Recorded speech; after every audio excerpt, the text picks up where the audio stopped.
So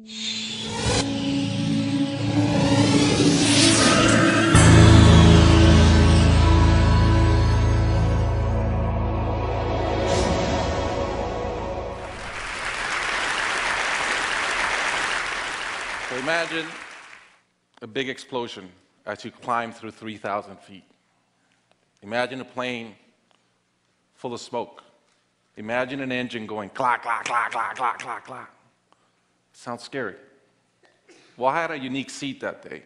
I was sitting in 1D. I was the only one who could talk to the flight attendants. So I looked at them right away, and they said, no problem. We probably hit some birds.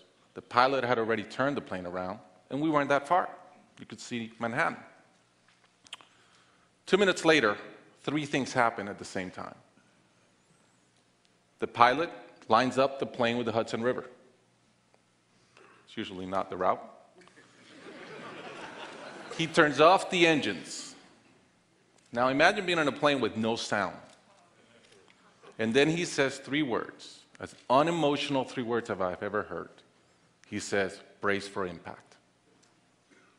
I didn't have to talk to the flight attendant anymore. I could see in her eyes, it was terror. Life was over.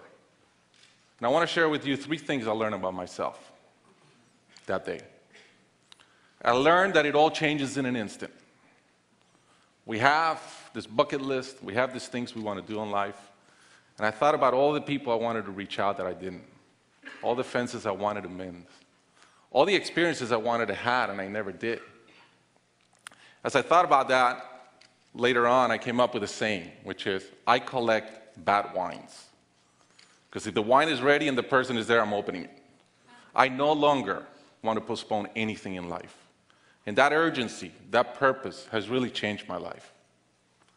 The second thing I learned that day, and this is as we clear the George Washington Bridge, which was by not a lot, I thought about, wow, I really feel one real regret. I've lived a good life. In my own humanity and mistakes, I've tried to get better at everything I've tried. But in my humanity, I also allow my ego to get in. And I regretted the time I wasted in things that did not matter with people that matter. And I thought about my relationship with my wife, with my friends, with people. And after, as I reflected on that, I decided to eliminate negative energy from my life. It's not perfect. It's a lot better. I've not had a fight with my wife in 2 years. It feels great. I'm no longer trying to be right. I choose to be happy. The third thing I learned, and this is as your mental clock starts going 15, 14, 13, you can see the water coming. I'm saying, please blow up. Right? I don't want this thing to break in 20 pieces like you've seen in those documentaries. And as we're coming down, I had a sense of, wow, dying is not scary. It's almost like we've been preparing for it our whole lives. But it was very sad. I didn't want to go. I love my life. And that sadness really framed in one thought, which is, I only wish for one thing. I only wish I could see my kids grow up. About a month later, I was in a performance by my daughter, first grader, not much artistic talent, yet. And I'm bawling, I'm crying like a little kid. And it made all the sense in the world to me. I realized at that point, by connecting those 2 dots, that the only thing that matters in my life is being a great dad.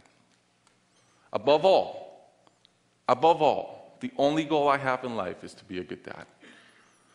I was given the gift of a miracle, of not dying that day. I was given another gift, which was to be able to see into the future and come back and live differently.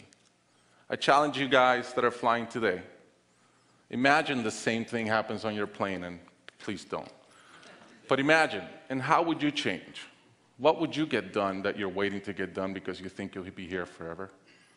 How would you change your relationships and the negative energy in them? And more than anything, are you being the best parent you can? Thank you.